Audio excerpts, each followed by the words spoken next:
आज का हमारा टॉपिक है रिएक्शन इंटरमीडिएट। तो आज हम जानेंगे रिएक्शन इंटरमीडिएट होते क्या हैं और ये होते कितने प्रकार के हैं। इनका हाइब्रिडाइजेशन भी देखेंगे, स्टेबिलिटी भी देखेंगे। तो ये सारी चीज़ देखने से पहले ये जानना ज़रूरी है कि रिएक्शन इंटरमीडिएट बनता कहाँ है। तो नाम से ही प्रतीत होता है, नाम से ही आपको ये मालूम हो जाएगा कि रिएक्शन इंटरमीडिएट तो रिएक्शन के बीच में बनने वाला या रिएक्शन के बीच में बनने वाली स्पीसीज़ जाति यानी। तो इसके अंदर कि जब रिएक्टेंट भी आपस में रिएक्शन करते हैं तो डायरेक्ट प्रोडक्ट के अंदर चेंज नहीं होते, बीच में इंटरमीडिएट बनता है। तो वहाँ पर ये इंटरमीडिएट बनते हैं और रिएक्शन मैकेनिज्म के अंदर बहुत ही महत्वपूर्ण भूमिका निभाते हैं। तो रिएक्शन इंटरमीडिएट के बारे में मैंने लिख दिया है हिंदी और इंग्लिश दोनों को ध्यान में रखते हुए कि दोनों में से किसी को भी कोई प्रॉब्लम ना हो। तो इसका एक एक वर्ड और एक एक चीज़ को जानेंगे। तो पहले मैं इसके बारे में आपको बतला दूं कि नॉर्मली रिएक्शन के बीच में बनने वाली ऐसी स्पीसीज़ जिनको आइसोलेट किया जा सकता है, जिनको अलग हम कर सकते हैं। और रिएक्शन जैसे ही कंप्लीट होती है तो ये डिसअपेयर हो जाती है, ये लुप्त हो जाती हैं। और ये नॉर्मली 4 टाइप की है, और भी टाइप की हो सकती है, मेनली 4 टाइप की देखेंगे आज हम। तो इसका एक एक वर्ड देखते हैं आप क्या है। ऊपर लिखा हुआ है अभिक्रिया मध्यवर्ती, अभिक्रिया के बीच में बनने वाले रिएक्शन इंटरमीडिएट। तो नॉर्मली रिएक्शन मल्टी स्टेप होती है। अगर कोई भी रिएक्शन होगी तो वो मल्टी स्टेप होगी, एक स्टेप में थोड़ी होती है। अगर कोई भी रिएक्शन होती है तो वो कई सारे स्टेप में होती है। तो रिएक्शन के दौरान कुछ ऐसी स्पीसीज बनती हैं, कुछ ऐसी कैटेगरी बनती हैं जिनको रिएक्शन के दौरान आइसोलेट का मीनिंग हो गया अलग, उनको अलग किया जा सकता है, जिनको रिएक्शन के दौरान अलग किया जा सकता है। और रिएक्शन के कंप्लीट होने पर इनकी एग्जिस्टेंस, इनका अस्तित्व जो क्या हो जाता है, इनका अस्तित्व समाप्त हो जाता है। और ये नॉर्मली कितने टाइप की होती है, ये नॉर्मली 4 टाइप की होती है। जो कौन कौन सी, इसके अंदर हो गया कार्बोकैटायन। अगर कार्बन के ऊपर पॉजिटिव चार्ज होता है तो वो बोला जाता है कार्बोकैटायन। अगर कार्बन के ऊपर माइनस है तो उसको बोलते हैं कार्बोएनायन। देखो यहाँ पे पॉजिटिव का ये मीनिंग होता है कि कार्बन के ऊपर इलेक्ट्रॉन की डेफिशिएंसी है, इलेक्ट्रॉन की कमी है। यहाँ जो कार्बन के ऊपर नेगेटिव चार्ज का मीनिंग होता है कि कार्बन के ऊपर इलेक्ट्रॉन की एफिशिएंसी है। डेफिशिएंसी का मतलब हो गया कि कार्बन के ऊपर इलेक्ट्रॉन की कमी है, कार्बन के ऊपर एफिशिएंसी का मीनिंग हो गया कि इसके ऊपर अधिकता है। ये अगला है फ्री रेडिकल। तो फ्री रेडिकल के अंदर एक फ्री रेडिकल इसके ऊपर, अगर कार्बन के ऊपर एक इलेक्ट्रॉन आ जाता है होमोलाइटिक फिशन से तो वहाँ फ्री रेडिकल बनते हैं। कार्बिन, अगर कार्बन के ऊपर लोन पेयर है, ध्यान देंगे फ्री रेडिकल के अंदर कार्बन के ऊपर एक इलेक्ट्रॉन आया, यहाँ लोन पेयर, यहाँ 2 इलेक्ट्रॉन है, एक इलेक्ट्रॉन का जोड़ा है, तो एक कार्बिन है। अब स्टेप बाय स्टेप हम ये जानेंगे कि इसके अंदर कार्बोकैटायन क्या है, इसका हाइब्रिडाइजेशन क्या होता है, इसकी स्ट्रक्चर क्या है और इसकी स्टेबिलिटी क्या होगी और ये किस प्रकार रिएक्शन करती हैं। आप इसे देखेंगे, आप हाथों हाथ नोट्स भी बना सकते हैं, मैंने इसको इस हिसाब से लिखा है कि आप नोट्स भी इसके बना सकते हैं। तो आप इसे देखेंगे, इससे अगला अभी बताएंगे।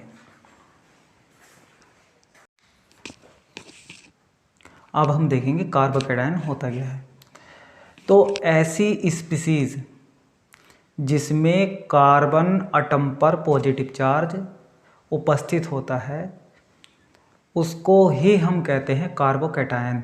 आप ध्यान देंगे, ऐसी स्पीसीज जिसमें कार्बन एटम पर पॉजिटिव चार्ज प्रेजेंट होता है उसको हम कार्बोकैटायन कहते हैं। और इसके अंदर एक बात आपको और ध्यान रखनी है कि कार्बोकैटायन के अंदर हेक्ट्रोलाइटिक फिशन होता है। जो क्या होता है? हेक्ट्रोलाइटिक फिशन होता है, होमोलाइटिक नहीं होता। अगर आपने होमोलाइटिक फिशन कर दिया इसके अंदर तो फ्री रेडिकल बनेंगे। ध्यान रखें आप कि अगर आपने होमोलाइटिक इसके अंदर फिशन किया तो होमोलाइटिक फिशन से फ्री रेडिकल बनते हैं, ना कि कार्बोकैटायन। तो एग्जाम्पल देखते हैं यानी कार्बोकैटायन का। तो क्या होगा एग्जाम्पल कि CH3 सिंगल बॉन्ड Cl मैंने लिख दिया और हेक्ट्रोलाइटिक मैंने फिशन करा, तो यहाँ पे क्लोरीन ज़्यादा इलेक्ट्रोनेगेटिव है, ये इलेक्ट्रॉन खींचेगा तो ये माइनस और ये प्लस। तो यहाँ बना CH3 के ऊपर आया प्लस और ये बना Cl माइनस। तो कार्बन के ऊपर पॉजिटिव है तो हम बोलेंगे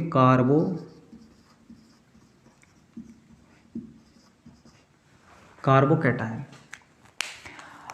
अगर मैं होमोलाइटिक फिशन करता तो Cl सिंगल बॉन्ड Cl, तो इस बॉन्ड का मतलब है 2 इलेक्ट्रॉन, तो एक इलेक्ट्रॉन इधर चला जाता, एक इलेक्ट्रॉन इधर, तो क्या होता? होमोलाइटिक।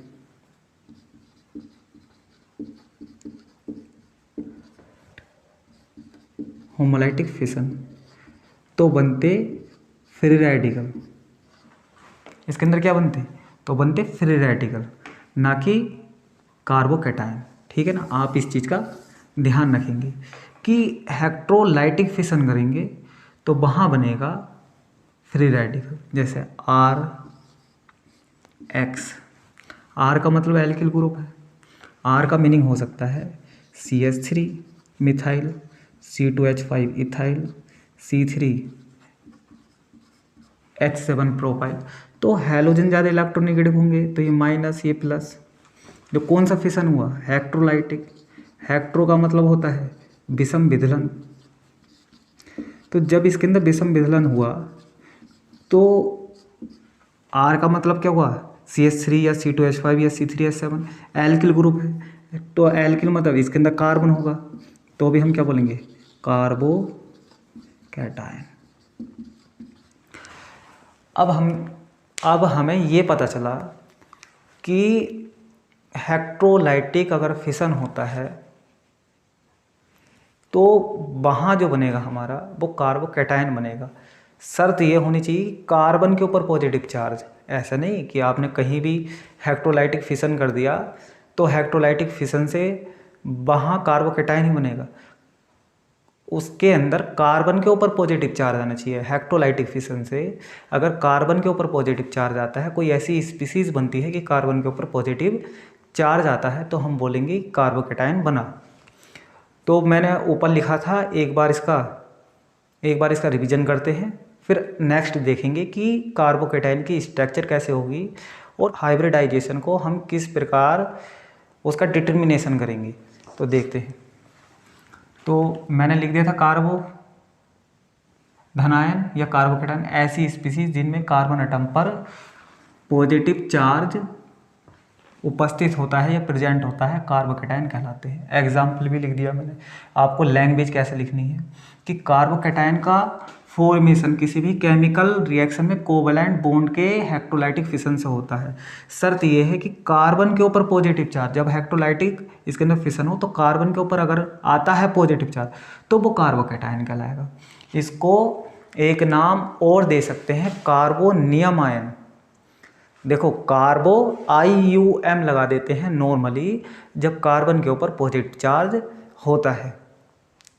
तो आपने जाना कि इंटरमीडिएट के अंदर कार्बोकैटायन है, कार्बो एनायन है, फ्री रेडिकल है। तो कार्बोकैटायन जब हम देखते हैं तो इसके अंदर हेक्ट्रोलाइटिक फिशन होता है और कार्बन के ऊपर इलेक्ट्रॉन की डेफिशिएंसी हो जाती है और इसे बहुत ही ज़्यादा अच्छे से अगर आपको समझना है तो आप इसकी स्ट्रक्चर देखें। मैं अभी स्ट्रक्चर आपको बताता हूँ, आप इसे नोट करें। अब बात आ जाती है कार्बोकैटायन की स्ट्रक्चर के ऊपर। बहुत ही ज़्यादा इम्पोर्टेंट है और बहुत ही जो काम आने वाली है, इससे बहुत सारे कॉन्सेप्ट क्लियर होते हैं। तो देखेंगे कि कार्बोकैटायन की स्ट्रक्चर के अंदर क्या होता है। तो कार्बोकैटायन की स्ट्रक्चर के अंदर कि कार्बन जो होता है वो sp2 हाइब्रिड होता है। कार्बन का हाइब्रिडाइजेशन sp2 होता है और कार्बन के अंदर 3 हाइब्रिड ऑर्बिटल होते हैं जिन्होंने सिग्मा बॉन्ड बना रखा होता है, और एक अनहाइब्रिड ऑर्बिटल होता है जिसके अंदर इलेक्ट्रॉन की डेफिशिएंसी होती है। बॉन्ड एंगल इसके अंदर 120 का होता है, और क्योंकि कार्बन के ऊपर इलेक्ट्रॉन की डेफिशिएंसी होती है, एक अनहाइब्रिड ऑर्बिटल होता है, तो इलेक्ट्रॉन को ग्रहण करने की भी नेचर होती है, इलेक्ट्रॉन को एक्सेप्ट करने की भी नेचर होती है, जिसके कारण ये लुईस एसिड की तरह भी बिहेवियर दिखा सकता है। अब देखते हैं कि मैंने लिख दिया है, आपको एग्ज़ाम में किस हिसाब से लिखना है वो आप देखेंगे। स्ट्रक्चर ऑफ कार्बोकैटायन की आउटर मोस्ट सेल, ध्यान रखेंगे आउटर मोस्ट सेल में कितने इलेक्ट्रॉन होते हैं? 6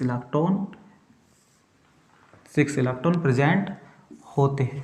ध्यान देंगे कि कार्बोकैटायन की आउटर मोस्ट सेल का मतलब जो उसकी बाहर वाली सेल होगी, उस सेल के अंदर 6 इलेक्ट्रॉन उसके अंदर प्रेजेंट होंगे। और कार्बोकैटायन में sp2 हाइब्रिड होता है, कार्बन sp2 हाइब्रिड होता है, और जिसमें 3 sp2 हाइब्रिड ऑर्बिटल समतल त्रिभुजाकार, समतल का मतलब होता है प्लेन और त्रिभुजाकार का मतलब होता है ट्रायंगल। तो जो ट्रायगोनल, अब देखो प्लेन के अंदर कैसा होगा, अगर ये इस वाले तरीके से लिखा हुआ है तो ये है प्लेन के अंदर। अगर मैं ऐसे रख दूं तो ये भी किसके अंदर है? ये भी प्लेन के अंदर। एक कार्बन यहाँ रख दूं तो ये और एक कार्बन इधर की तरफ, तो ये हो गए प्लेन के अंदर, तो इनके अंदर ट्रायंगल बन जाएगा, ठीक। और एक अनहाइब्रिड होता है जो इसके ऊपर और नीचे होता है, ठीक। मैं आपको अभी बताता हूँ कि एक तो प्लेन में ये हो गया, एक प्लेन में ये, और एक प्लेन के अंदर इधर। अब आपको आएगा नज़र, ठीक, आया नज़र। तो अगर आप ऐसे देखेंगे तो ये तो ट्रायंगल है, मगर है कैसा? ये है प्लेन, और यहाँ पे कार्बन है, और कार्बन के जो पास एक वैकेंट अनहाइब्रिड ऑर्बिटल है। तो देखते हैं, कार्बन के पास यहाँ, कार्बन के पास इधर, और इधर ये हाइब्रिड ऑर्बिटल है जिसने सिग्मा बॉन्ड बनाया, इसने सिग्मा बॉन्ड बनाया, और ये अनहाइब्रिड ऑर्बिटल है। और जब मैंने लिखा था कि कार्बोकैटायन के आउटर मोस्ट सेल में 6 इलेक्ट्रॉन होते हैं, तो जब ये बना हुआ सिग्मा तो इससे इलेक्ट्रॉन लिया होगा और लिया होगा, तो यहाँ पे इलेक्ट्रॉन कितने हो गए? 2। यहाँ पे कितने हो गए? 2, यानी 2 हो गए, 2 4 और 2 6। तो कार्बोकैटायन के आउटर मोस्ट सेल के अंदर कितने इलेक्ट्रॉन होते हैं? 6। इस वाले जो कार्बन के ऊपर हाइब्रिडाइजेशन क्या होगा? sp2। अब बात आ जाती है कि sp2 इसके अंदर हाइब्रिडाइजेशन होगा तो हम इसको निकालेंगे कैसे? तो हाइब्रिडाइजेशन आपको निकालना है, तो हाइब्रिडाइजेशन निकालना है तो आप इसके अंदर इस प्रकार निकालेंगे कि number of lone pair, number of lone pair plus sigma bond, ठीक। तो नंबर ऑफ लोन पेयर इसके अंदर एक भी नहीं है, जो कहीं जो पेयर थोड़ी है, इसके अंदर कोई भी लोन पेयर नहीं है। इसके अंदर सिग्मा बॉन्ड है 3, इसके अंदर कितने सिग्मा बॉन्ड है, इसके अंदर 3 सिग्मा बॉन्ड है, 3 सिग्मा बॉन्ड है, लोन पेयर है 0, टोटल हुआ 3, और हम 3 को लिख सकते हैं sp2। अगर आपको इसका हाइब्रिडाइजेशन निकालना है तो number of sigma bond, number of sigma bond और नंबर ऑफ लोन पेयर। तो जो कार्बोकैटायन के ऊपर तो डेफिशिएंसी होती है, लोन पेयर होता है नहीं।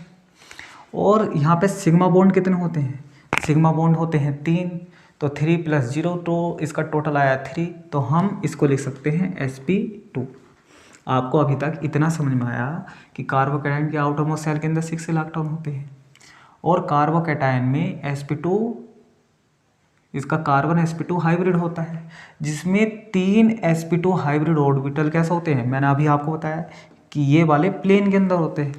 ये किसके अंदर होते हैं, ये वाले तो प्लेन के अंदर होते हैं, ठीक है ना। दिखा होगा आपको, अब दिखा, अब देखो ये तो प्लेन के अंदर है इस तरीके से, और एक इसके अंदर ऑर्बिटल जो होगा वो वेकेंट होगा, अनहाइब्रिड। देखो अनहाइब्रिड ऑर्बिटल 2pz वेकेंट होता है। 2pz ऑर्बिटल में इलेक्ट्रॉन ग्रहण करने की क्या होती है, नेचर, क्योंकि इसके ऊपर तो इलेक्ट्रॉन की डेफिशिएंसी है। इलेक्ट्रॉन की डेफिशिएंसी होगी तो इलेक्ट्रॉन को एक्सेप्ट कर लेगा। और लुईस जी ये बताते हैं, लुईस की डेफिनेशन के अकॉर्डिंग, कि जो लोन पेयर ले सकते हो, एक्सेप्ट लोन पेयर को कर सकते हो, तो वो लुईस एसिड कहलाते हैं। जो लोन पेयर को डोनेट कर सकते हो वो लुईस बेस। तो ये इलेक्ट्रॉन पेयर को एक्सेप्ट कर सकता है, तो हम कह सकते हैं कि कार्बोकैटायन लुईस एसिड की तरह वर्क करता है। तो आपने ये जाना कि इसके अंदर sp2 हाइब्रिड होता है कार्बन, 3 सिग्मा बॉन्ड होते हैं जो प्लेन के अंदर होते हैं, एक अनहाइब्रिड वैकेंट ऑर्बिटल होती है। और इसका हाइब्रिडाइजेशन आपको किस प्रकार निकालना है। अब ये जानेंगे कि टाइप ऑफ कार्बोकैटायन, की कार्बोकैटायन के टाइप क्या है, ठीक है ना, कि कार्बोकैटायन के टाइप क्या। अब देख लेते हैं कि टाइप ऑफ कार्बोकैटायन कितने प्रकार के होते हैं। तो 3 प्रकार के होते हैं, प्राइमरी, सेकेंडरी और इसके अंदर होगा टर्सरी। तो प्राइमरी किसको बोलेंगे, सेकेंडरी किसको बोलेंगे, और इसके अंदर टर्सरी किसको बोलेंगे, और देखेंगे इनकी स्टेबिलिटी। तो प्राइमरी जो कौन होगा, देखेंगे कि लिखा हुआ है CH3 सिंगल बॉन्ड CH2+, जिस कार्बन के ऊपर प्लस होगा वो कार्बन डायरेक्ट एक कार्बन के साथ जुड़ा हुआ है, तो हम बोलेंगे प्राइमरी बॉन्ड डिग्री। अगर लिखा हुआ है CH3 CH3H,